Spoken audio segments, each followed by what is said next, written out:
First of all, we have the cube root of 1, and all of you know that the cube root of 1 is 1 omega omega square. Then for cube root of 8, it will be 2 omega square. For say cube root of minus 27, it will be minus 3 minus 3 omega square. Okay, तो किसी को cube root निकालने में मसला?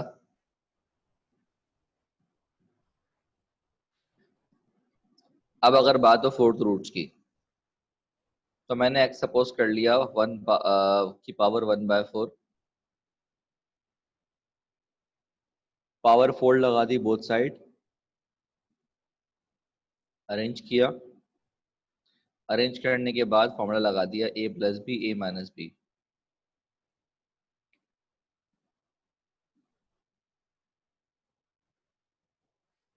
जब इसको 0 से equate करूंगा तो x का बराबर आएगा -1, और इसको 0 से इक्वेट करूंगा तो x का बराबर आएगा 1 के। जब स्क्वायर हटाएंगे तो प्लस माइनस लगाया जाएगा।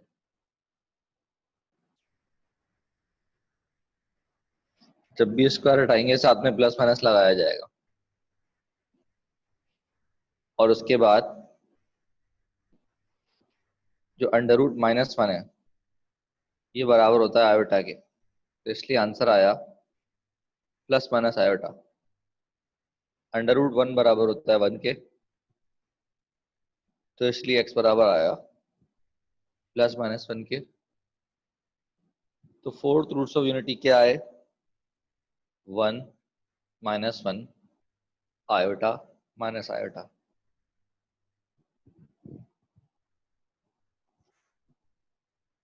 किसी को मसला इसमें?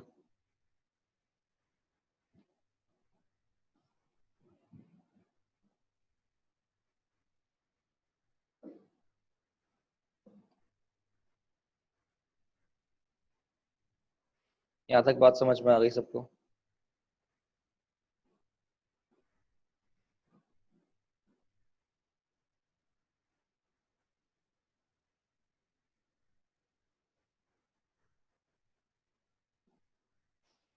अच्छा जी, ये बात तो आपको कल ही बता दी थी मैंने कि real cube root of unity कौन होता है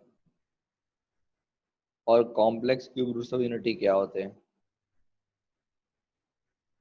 अब जनाब मैं निकालना चाहता हूँ पोलर फॉर्म। पोलर फॉर्म को पता है किस फॉर्म में होती है? r, थीटा की फॉर्म में होती है।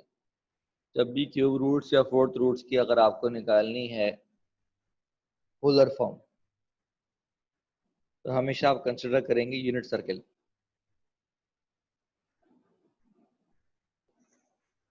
यूनिट सर्किल क्या होता है?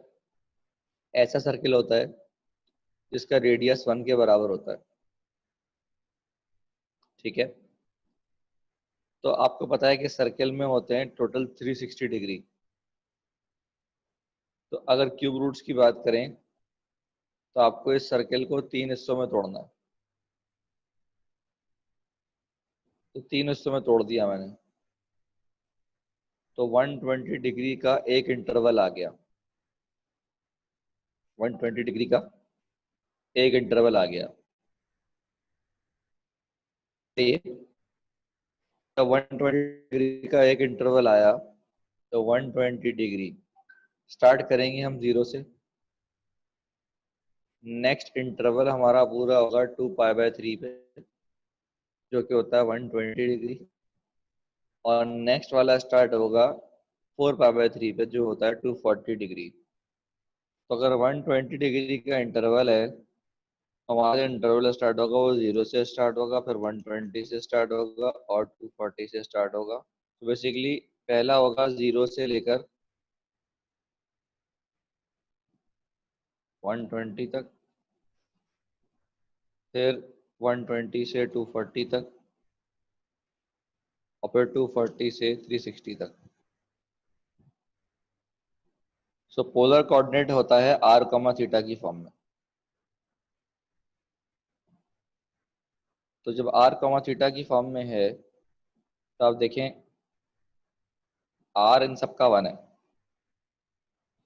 इसका थीटा रखा मैंने 0, इसका थीटा रखा मैंने 2 पाई बाय 3, और इसका थीटा रखा मैंने 4 पाई बाय 3।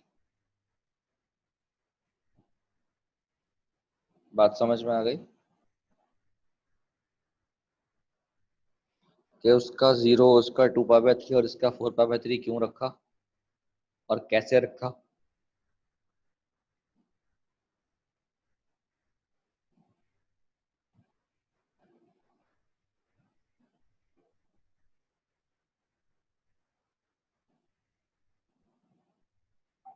सबको क्लियर है बेटा?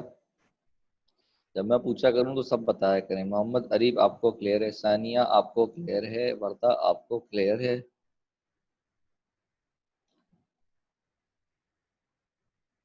ठीक है,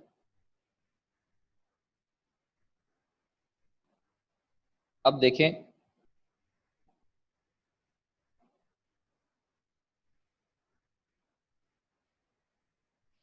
अगर मैं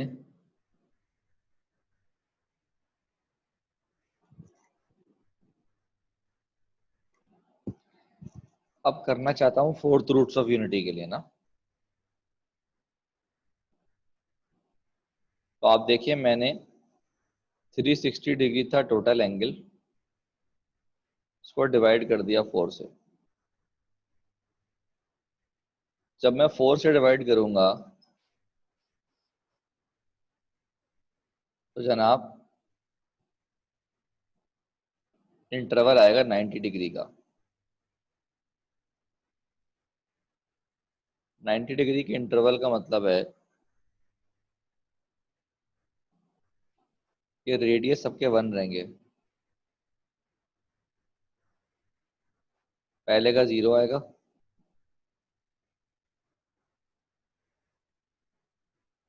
दूसरे का पाई बाय 2 आएगा, पाई बाय 2 होता है 90, तीसरे का पाई आएगा, पाई होता है 180, चौथे का आएगा 3 पाई बाय 2।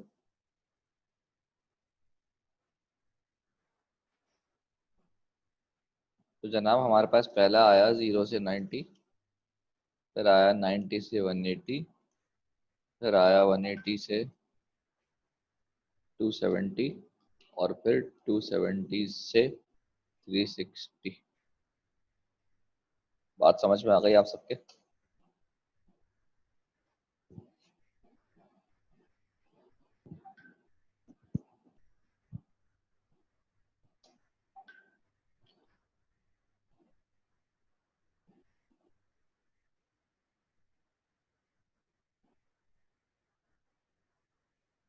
तो क्यूब रूट्स ऑफ यूनिटी मैंने आपको क्या बताए थे? 1, ओमेगा और ओमेगा स्क्वायर। सर ये एंगल्स याद रखने हैं? नहीं, याद नहीं रखने। आपने ये देखे ना, 4 से डिवाइड किया था तो 90 आ गया, तो 90 के इंटरवल्स देख लें आप। 0 से 90 हो जाएगा, 90 से 180 हो जाएगा,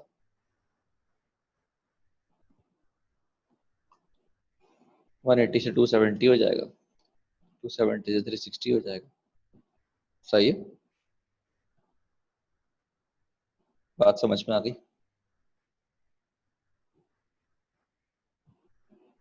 ठीक है बेटा, कल भी इसी टाइम क्लास होगी।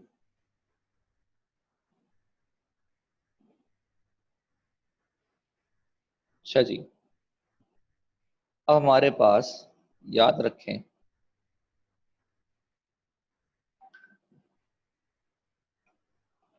क्यूब रूट्स हो, फोर्थ रूट्स हो, कुछ भी हो, सम है ना, सम बराबर होगा 0 के। Sum of nth roots of any number, किसी भी नंबर के कितने भी रूट्स का सम निकालोगे तो सम जो है वो 0 आएगा। सर इनमें एंगल्स का डिफरेंस सेम है ना? हाँ, एंगल का डिफरेंस सेम होगा हमेशा, जो इंटरवल निकाला हमने उतना ही आएगा।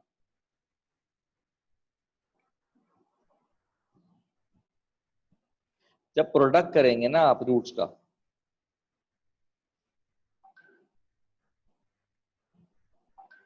किसी भी नंबर का, ए का, तो आप देखें वो ए भी आ सकता है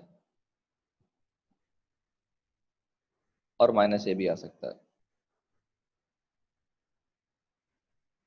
प्लस ए कब आएगा, माइनस ए कब आएगा, देखते हैं। देखो बेटा, कभी ये प्लस आएगा और कभी ये माइनस आएगा, और ये डिपेंड करेगा इस पे, अगर ऑड रूट्स हैं तो प्लस आएगा, अगर इवन रूट्स हैं तो माइनस आएगा। एग्जाम्पल,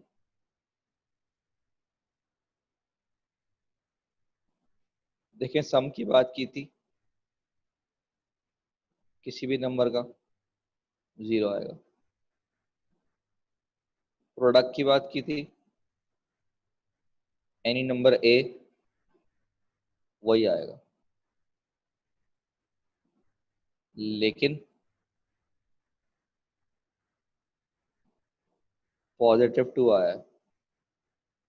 पॉजिटिव टू क्यों आया,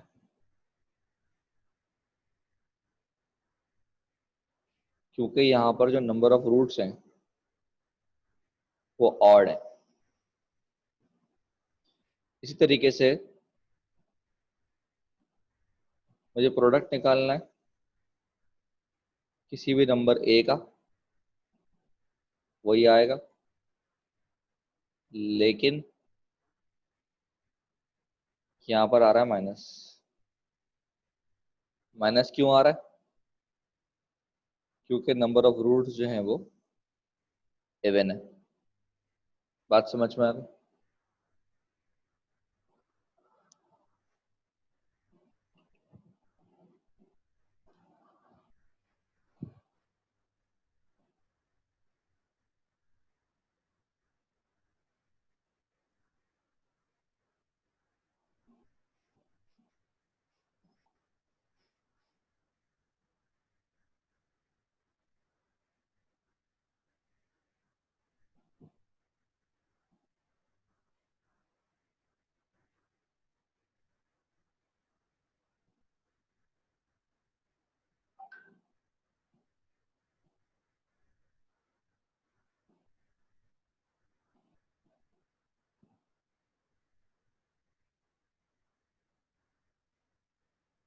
सबको क्लियर है?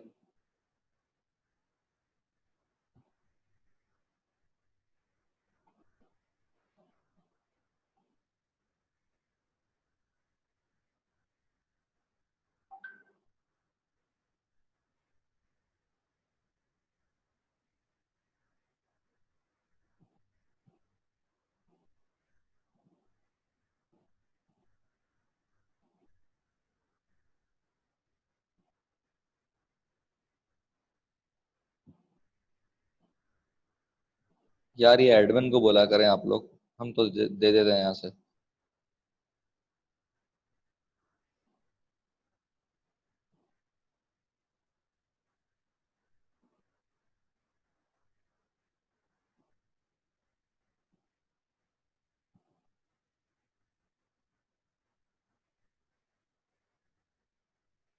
आगे बढ़ जाऊं?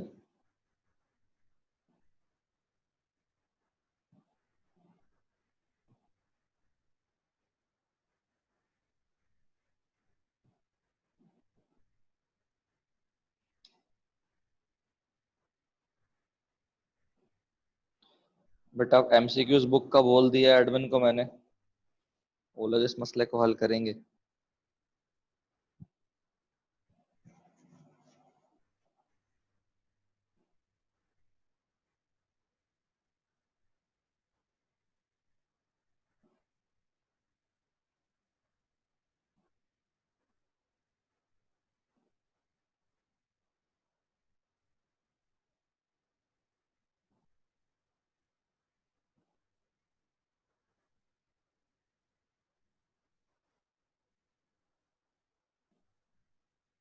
अच्छा बेटा, वन प्लस ओमेगा स्क्वायर जो है वो जीरो के बराबर है। और ऐसा क्यों है, क्योंकि सम जो है वो जीरो के बराबर था। और प्रोडक्ट जो है वो खुद नंबर के बराबर थी, सो इसीलिए 1 इंटू ओमेगा जो है वो 1 के बराबर होता है। सो यहाँ से निकलती हैं तीन प्रॉपर्टीज। पहली प्रॉपर्टी निकलती है कि 1 प्लस ओमेगा जो है वो बराबर होता है omega square minus omega square के। 1 प्लस ओमेगा स्क्वायर जो है बराबर होता है माइनस ओमेगा के, और ओमेगा प्लस ओमेगा स्क्वायर बराबर होता है -1 के। सवाल पूछता हूँ आपसे, the sum of cube roots of unity is, बताइए।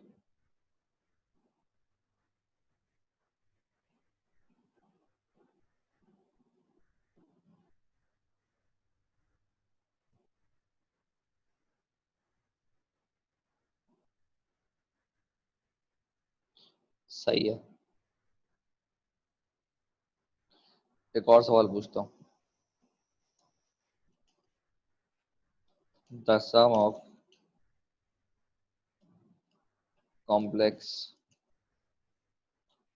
Cube roots of unity is,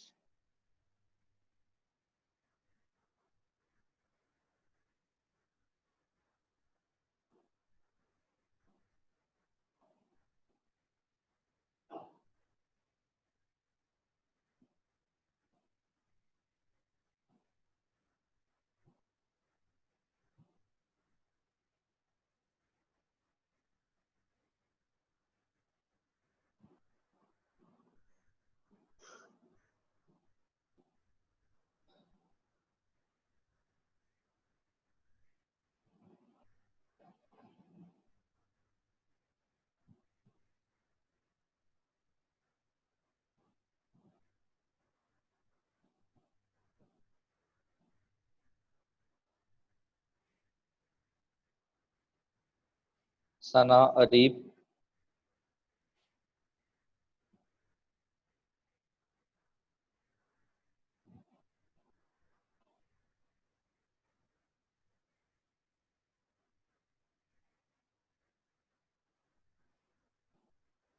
यार complex cube roots of unity होते क्या हैं भाई? ओमेगा और ओमेगा स्क्वायर, उनका सम पूछा है मैंने।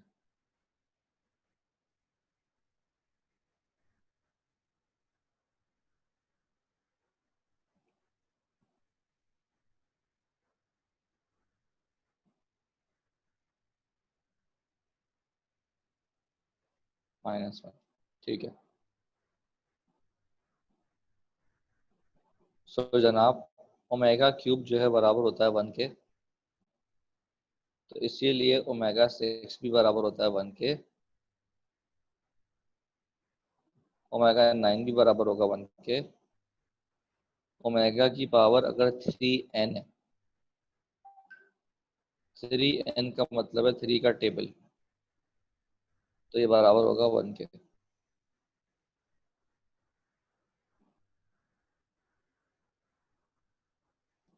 बात समझ में आ गई?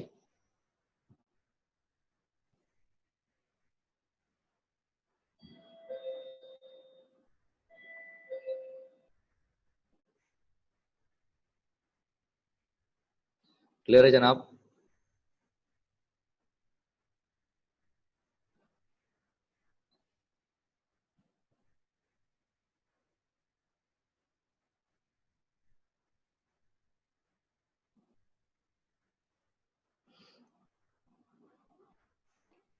अब जैसे हमारे पास ओमेगा पावर 4 है, मैंने इसको ब्रेक कर लिया ओमेगा क्यूब और ओमेगा में। अब ओमेगा क्यूब तो आपको याद है, ओमेगा क्यूब किसके बराबर है? 1 के बराबर है।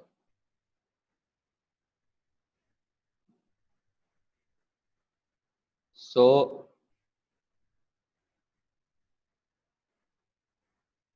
से ओमेगा बच जाएगा। सही। बंद करें बेटा ये कैमरा। अच्छा आसान है, sorry sorry sorry sorry sorry. आसान, कैमरा बंद कर लें यार। Thank you.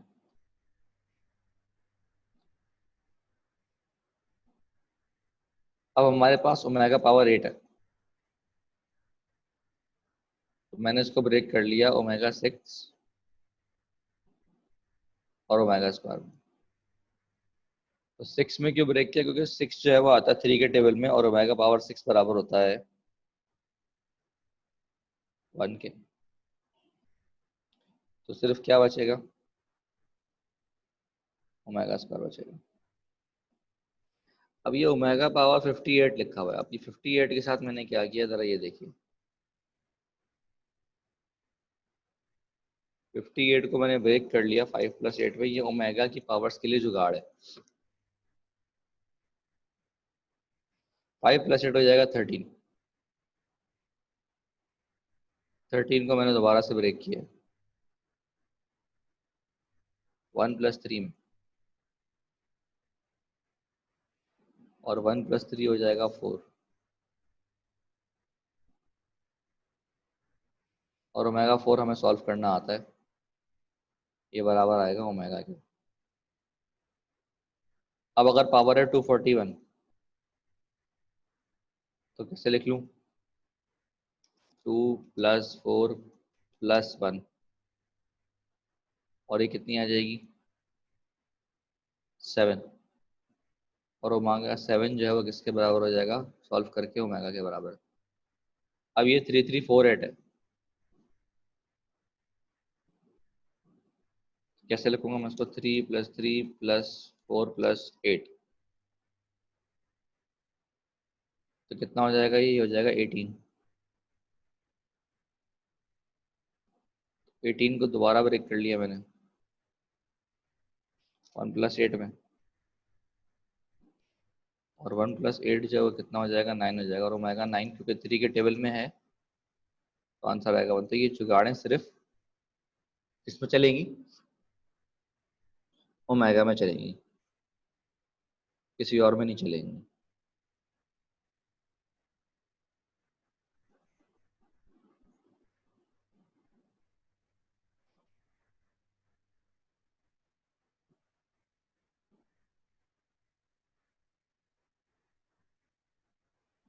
बात समझ में आ गई।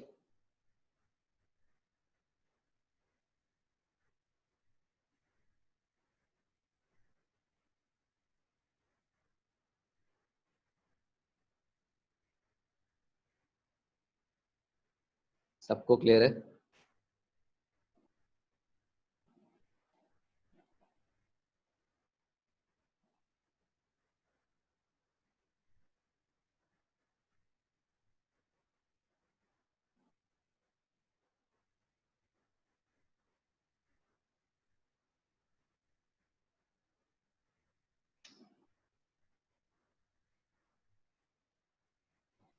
अब कुछ रिलेशंस याद रखें जनाब। पहली रिलेशन क्या है कि ये एक दूसरे के कॉन्जुगेट होते हैं, ये एक दूसरे के स्क्वायर होते हैं, ये एक दूसरे के इनवर्स होते हैं। कौन, ओमेगा और ओमेगा स्क्वायर। सबसे पहली बात, ये एक दूसरे के कॉन्जुगेट क्यों होते हैं। ओमेगा की वैल्यू आपको याद है, -1 + √3 r/2,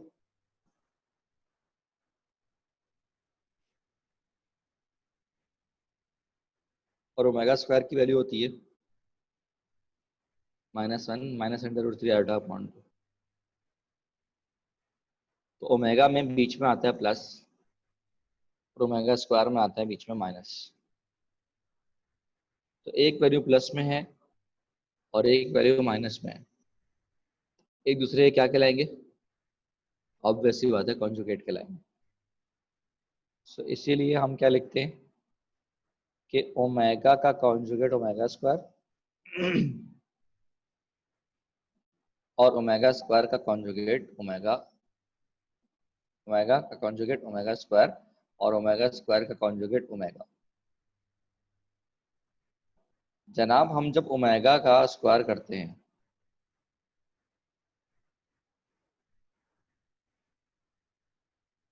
तो आंसर आता है हमारे पास ओमेगा स्क्वायर।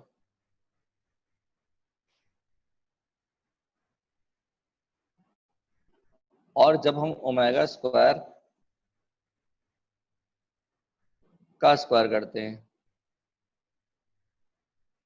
तो आंसर आता है ओमेगा पावर 4, जो कि सिंप्लीफाई होके हो जाता है ओमेगा। तो इसका मतलब ओमेगा का स्क्वायर ओमेगा स्क्वायर है, और ओमेगा स्क्वायर का स्क्वायर ओमेगा है।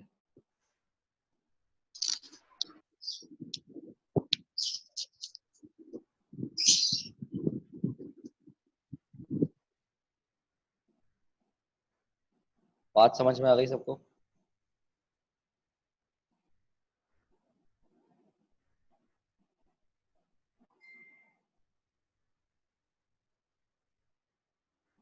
अब आ जाइए इनवर्स पे।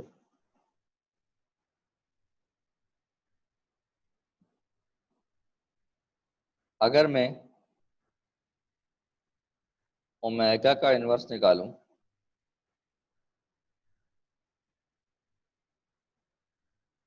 या मैं ओमेगा स्क्वायर का इनवर्स निकालूं, ओमेगा का इनवर्स मुझे मिलता है ओमेगा स्क्वायर, और ओमेगा स्क्वायर का इनवर्स मुझे मिलता है ओमेगा। और कैसे मिलता है कि ओमेगा के इनवर्स को मैंने लिखा 1/ओमेगा,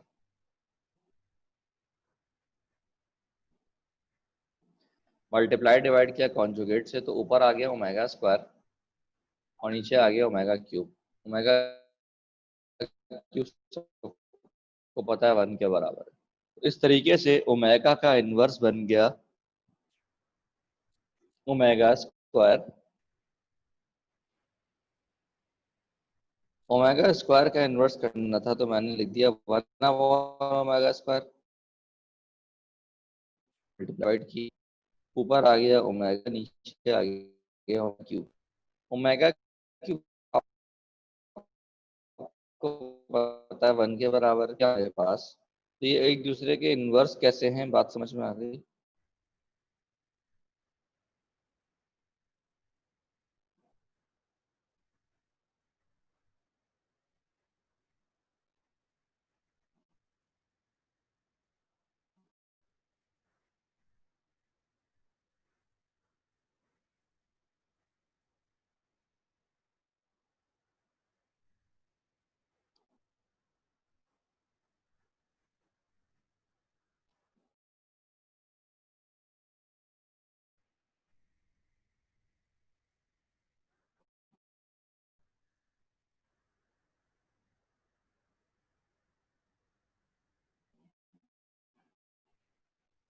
सबको क्लियर है?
अच्छा जनाब, आगे चलते हैं।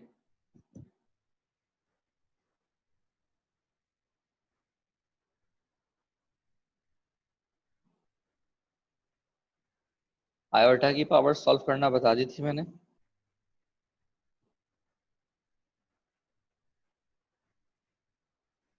या नहीं बताई थी?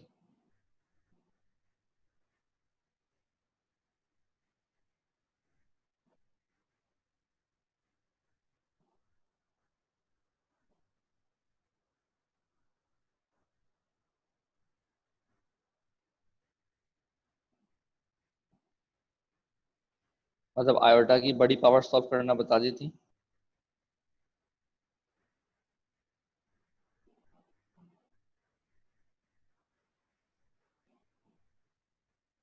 ठीक है। अच्छा बेटा, ओमेगा की अगर कंसेक्यूटिव पावर्स ऐड हो रही हो 3, तो इसका आंसर 0 आएगा। बेटा बता चुका हूँ तो फिर रिपीट क्यों करूँ? टाइम ज़ाया होगा, आप लेक्चर देख लीजिएगा, रिवाइज हो जाएगा आपका।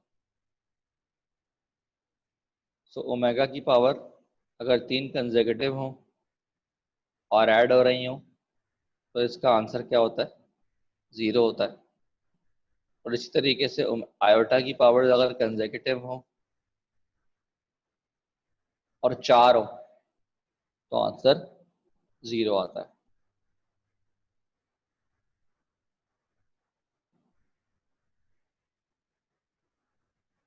वर्धा बेटा लेक्चर आपको मिल जाएगा ना पहले का, उसमें बताया हुआ मैंने। ठीक है वर्धा।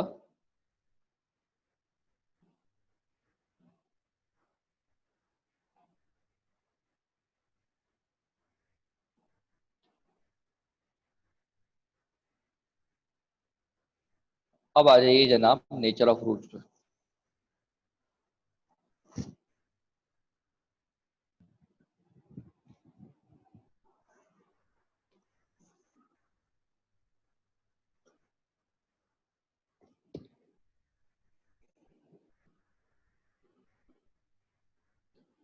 जनाब y इज इक्वल टू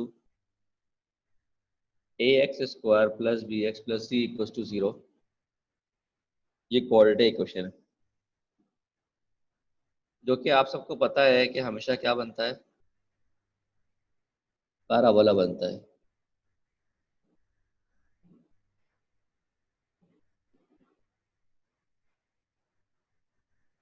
ठीक है, क्योंकि x पे स्क्वायर है, तो हमारे पास 3 किस्म के पैराबोला बन सकते हैं।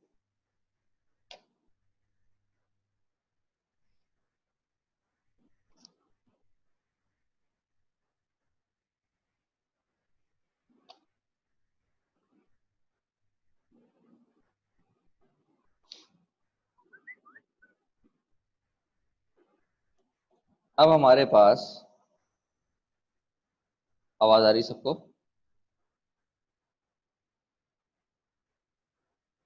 3 कंडीशन है।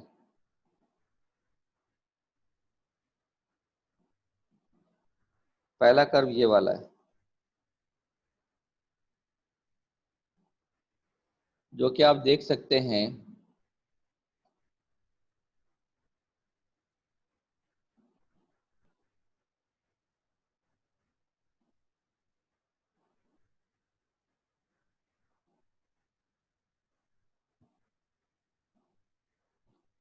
कि नॉट टचिंग है X axis. y is equal to 0 होती है जनाब एक्स एक्सिस की इक्वेशन। तो इसीलिए इसके रूट्स को हम कहते हैं इमेजिनरी, क्योंकि वो y इज इक्वल टू 0 कभी भी नहीं है, जबकि सवाल में हमें लिखा हुआ y इज इक्वल टू 0। दूसरी कंडीशन ये है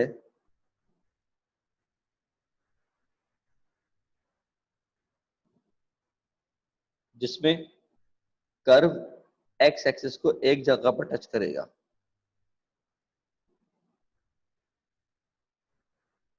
तो touches X axis once, touch तो कर रहा है, तो इसलिए रूट्स हो गए रियल। और तीसरी कंडीशन है ये वाली, जिसमें दो जगह कट कर रहा है। जहां कट करता है उसको हम x1 और x2 मानते हैं।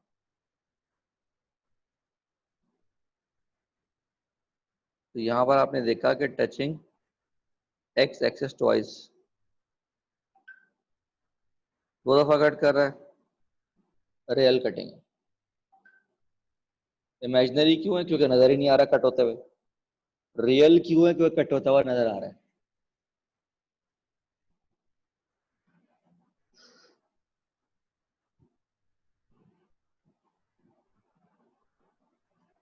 अब जनाब याद रखें कि जब भी क्वाड्रेटिक इक्वेशन होती है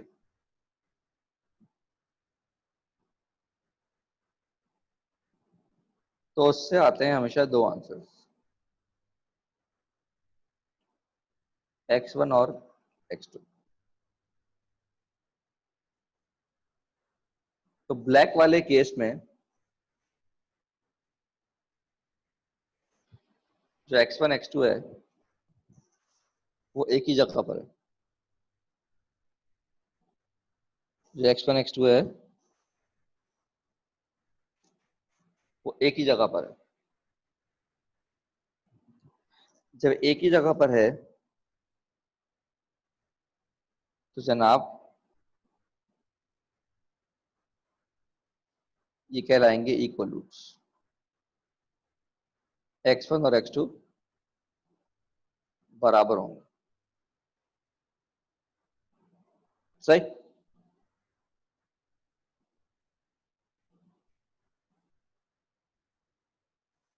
जबकि ब्लू वाले केस में x1 और x2 अलग अलग वैल्यूज हैं, तो इसमें हमने लिखा है डिस्टिंक्ट वैल्यूज। यहां तक बात समझ में आ गई?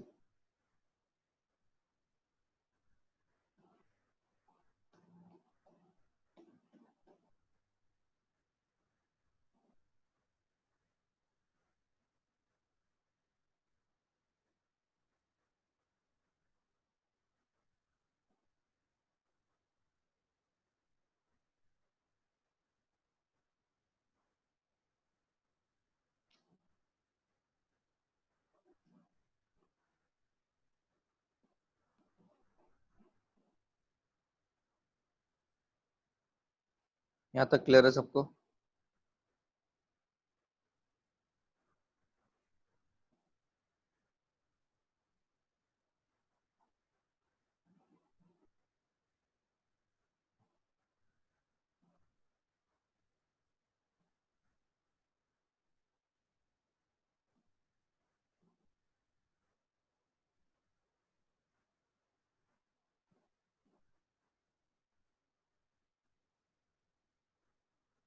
तो जनाब हमारे पास क्वाड्रेटिक इक्वेशन होती है a x square plus B x plus c equals to 0,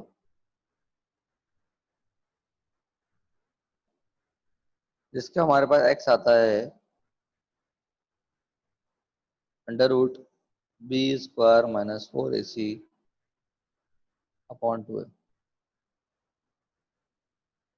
हाँ, एडमिन से पूछ लो। अब हमारे पास जो रूट वैल्यू है उसको हम कहते हैं डी स्क्वायर माइनस 4ac, जिसको हम डिस्क्रिमिनेंट कहते हैं।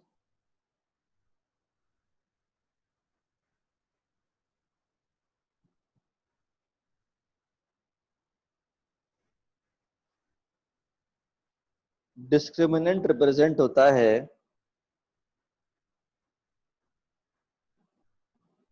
कैपिटल डी से।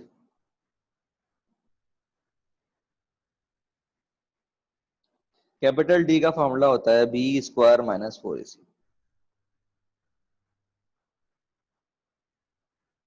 हमारे पास बनती हैं चार कंडीशन। पहली कंडीशन क्या है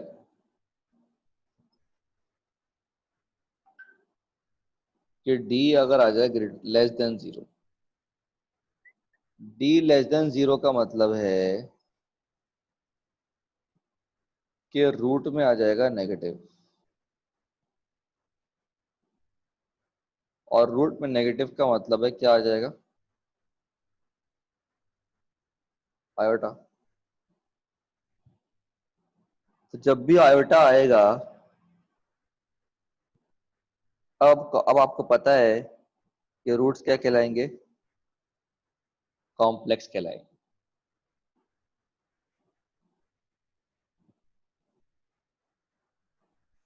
और जब भी कॉम्प्लेक्स रूट्स आते हैं तो वो ऑब्वियस सी बात है हमेशा कॉन्जुगेट होते हैं। और वो कॉन्जुगेट क्यों होते हैं? ये बीच में लिखा हुआ है प्लस माइनस, इसकी वजह से वो कॉन्जुगेट होते हैं। ठीक है, तो इसका मतलब अगर डी की वैल्यू 0 से बड़ी है या 0 है या कुछ भी है, बस नेगेटिव नहीं है, तो रूट्स हमेशा रियल आएंगे।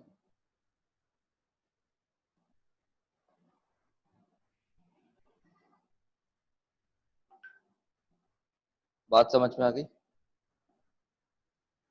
अब आपको पता है कि अगर d इज इक्वल टू 0 है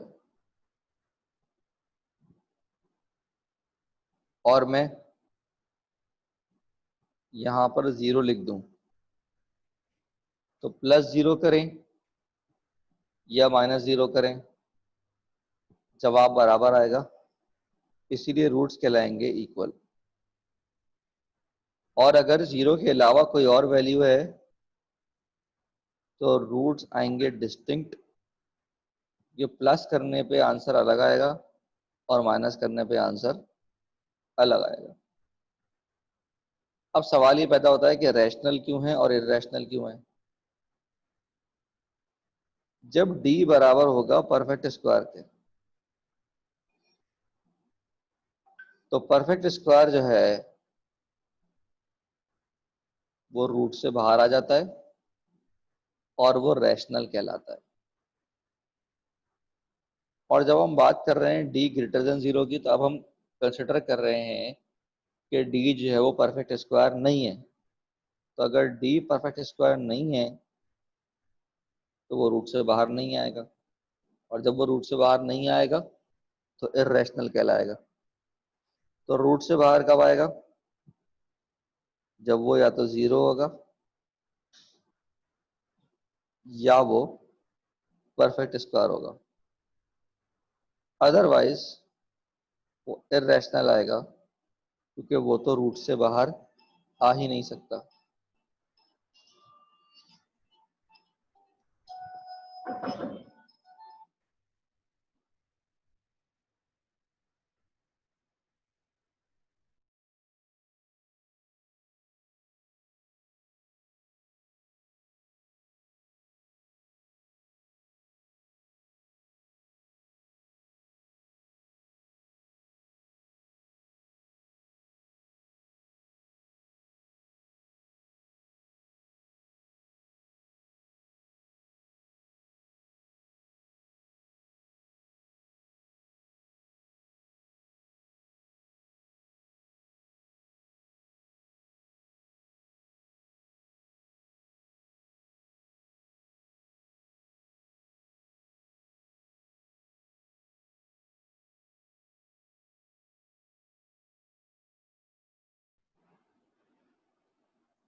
बात समझ आ गई है सबको?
बेटा एग्जाम्पल्स भी हैं, फिर एग्जाम्पल्स देख लीजिए आप लोग कि जैसा डी आया है उस हिसाब से फिर हमने डिसाइड कर लिया।